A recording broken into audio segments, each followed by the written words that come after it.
25 बोल की चर्चा। बोल 15वां आत्मा 8। आत्मा एक आत्मा किसमें?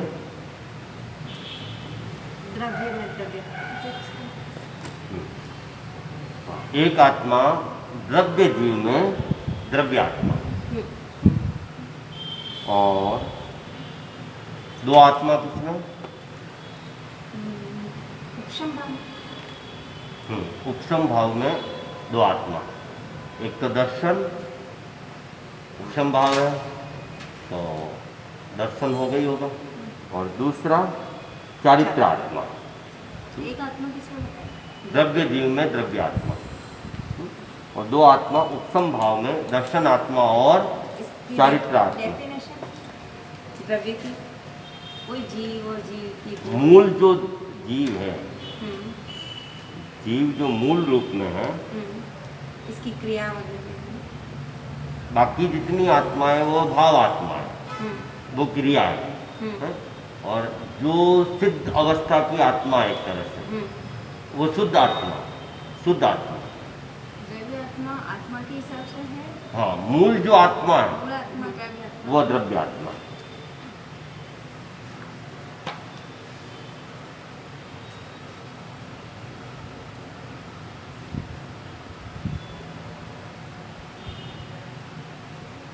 परिभाषा दी गई कि असंख्य प्रदेशात्मक शुद्ध जीव द्रव्य की अपेक्षा से है। असंख्य प्रदेशात्मक शुद्ध जो जीव है वो द्रव्यात्मा।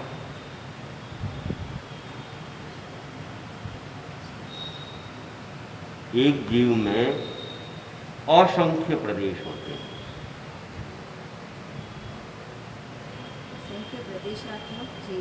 असंख्य प्रदेशात्मक शुद्ध जीव द्रव्य की अपेक्षा से है।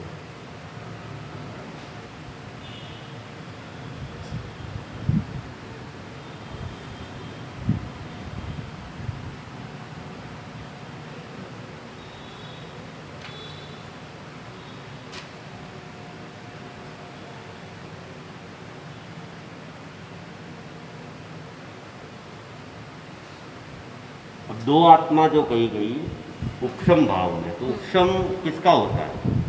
दर्शन उपशम मोह कर्म का ही होता है। मोह कर्म की दो प्रकृतियां मुख्य रूप से, दर्शन और चारित्र। दर्शन मोहनीय की 3 वापिस प्रकृतियां, और चारित्र मोहनीय की 25 प्रकृतियां। तो चारित्र मोहनीय की प्रकृतियां कितनी है? 25 प्रकृति। वैसे मोहनीय कर्म की है तो चारित्र को रोकना भी तो प्रकृति है, तो वो अनंतानुबंधी क्रोध मान माया लोभ है। अप्रत्याख्यान क्रोध मान माया लोभ, प्रत्याख्यान क्रोध मान माया लोभ, संजनन क्रोध मान माया लोभ, ये तो 16 प्रकृतियाँ। और पत्थर की लकीर के समान हो जाते हैं ना। और 9 प्रकृतियाँ हैं, कौन कौन सी? हाँ, हास्य, रति, अरति, भय, शोक, गुस्सा, स्त्रीवेद, पुरुष। तो ये कुल 16 और 9 25। तो ये चारित्र मोहनीय कर्म के संबंध रखते हैं। या तो चारित्र मोहनीय का कारण बनेगी या रुकावट का कारण बनेगी। उदय भाव है, अप्रत्याख्यान है तो रुकेगी। तो चारित्र को लिया गया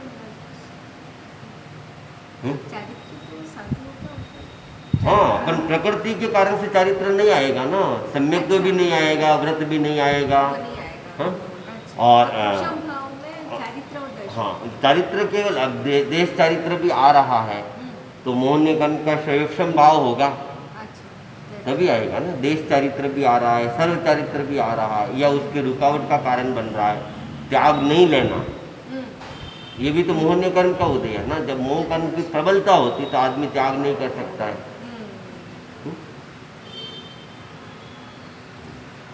तो दो आत्मा उपशम भाव में, दर्शन आत्मा, चारित्र आत्मा। दर्शन मोहनीय कर्म का उपशम की अपेक्षा से दर्शन आत्मा आ जाएगी, तो क्या होगा, सम्यक तो उपशम सम्यक तो वगैरह हो जाएगी। उपशम नहीं होगा फिर तो, सम्यक तो भी उपशम ही रहेगी। और चारित्र्य मोहनीय कर्म के उपशम की अपेक्षा से फिर चारित्र आ जाएगा। उदय होगा तो चारित्र में रुकावट आएगी। तीन आत्मा किसमें है? तीन आत्मा उदय भाव। तीन आत्मा उदय भाव में। कौन कौन सी आत्मा है? ठीक ठाक है। तीन आत्मा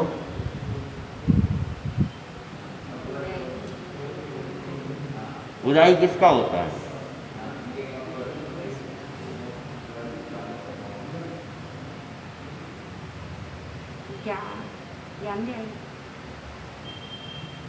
ज्ञान के ऊपर तो आवरण आता है।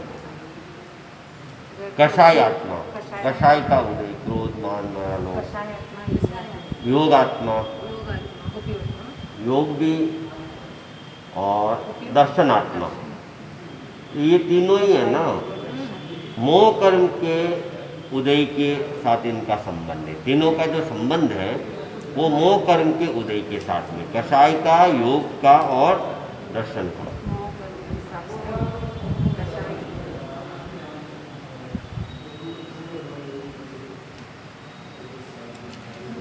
और चार आत्मा किसमें? सिद्धों में आत्मा चार। कौन कौन से?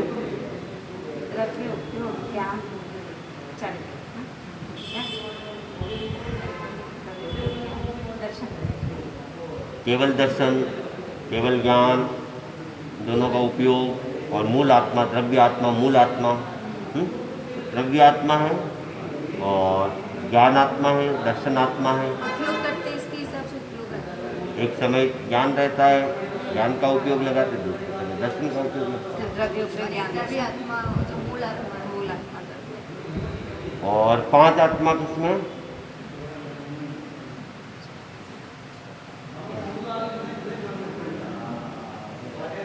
निर्जरा में। कैसे?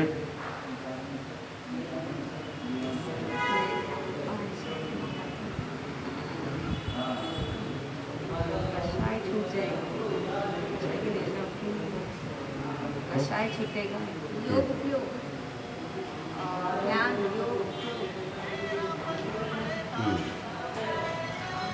ज्ञान योग उपयोग, एक दर्शन, ज्ञान दर्शन, योग उपयोग, और पांच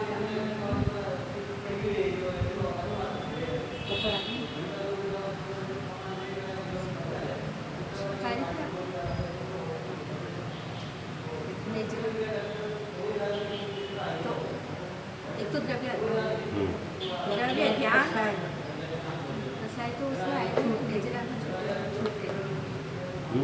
छूटेगा, तो कसाई और चारित्र छूटेगा एक। और कसाई चारित्र और द्रव्य छूटेगा। द्रव्य द्रव्य तो मूल आत्मा है, मूल आत्मा है, तो वो तो छूटेगा। वो कुछ नहीं कर रही है। भाव आत्माएं सब कुछ कर रही है ना। तो द्रव्य, कसाय और चारित्र को छोड़ के कौन कौन सी? भाव, योग, भाव कौन सी आत्मा है? योग आत्मा, उपयोग आत्मा, ज्ञान आत्मा, दर्शन आत्मा, वीर्य आत्मा, चारित्र नहीं, वीर्य आत्मा। ये पांच आत्माएं निर्जरा में पाई जाती है। चारित्र तो क्या है? संबर का कारण है, और कसाई क्या है? आश्रव का कारण है, और द्रव्य आत्मा तो मूल आत्मा है। तो ये तीन छोड़ दी गई। छह आत्मा किसमें? मिथ्यात्व में आत्मा छह। कौन कौन सी? ज्ञान और चारित्र, ज्ञान और चारित्र को छोड़ दिया। ज्ञान होगा तो सम्यक ही होगा, और सम्यक तो होगा तो ही चारित्र आएगा। इसलिए ज्ञान और चारित्र मिथ्यात्व में नहीं रहता है। और किस में हो सकती है 6 आत्मा?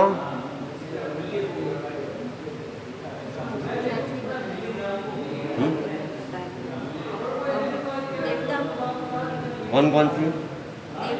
कौन कौन सी? ये चारित्र छूटे गए और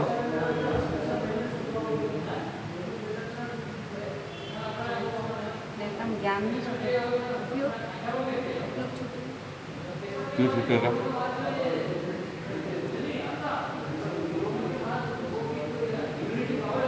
उपयोग तो प्राय सभी जीवों में मान के चलो ना आप। मान की हैं?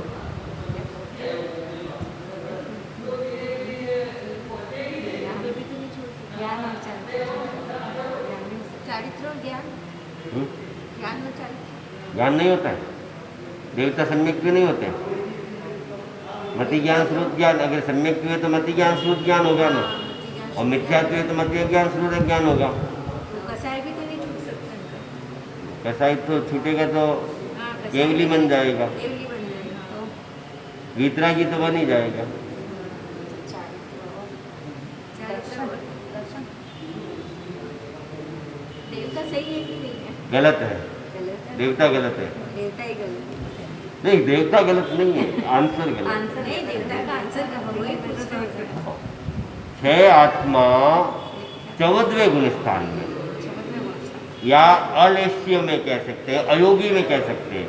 14वां गुण स्थान अयोगी का है, और जहाँ योग नहीं है वहाँ लेश्य भी नहीं है। तो अलेश्य में कहो, अयोगी में कहो, या 14वें गुण स्थान में कहो, तो 6 आत्मा कौन सी छूटेगी? कसाई आत्मा 10वें गुण स्थान तक ही है, और 13वें गुण स्थान तक योग है, अयोगी हो गया है, तो योग आत्मा भी छूट गई। तो कसाई और योग को छोड़ के 6 आत्मा। और 7 आत्मा किसमें?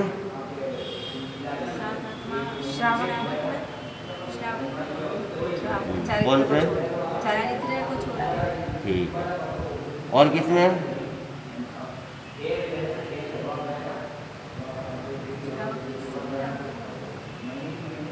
कौन सा दिया? नहीं, साधु को छोड़ के हाँ,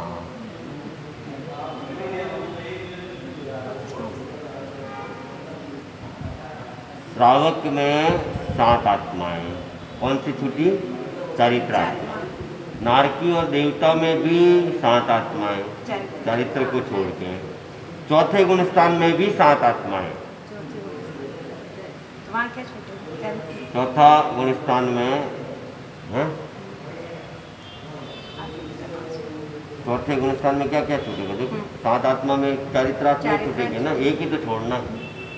और 8 आत्मा किसने? साधु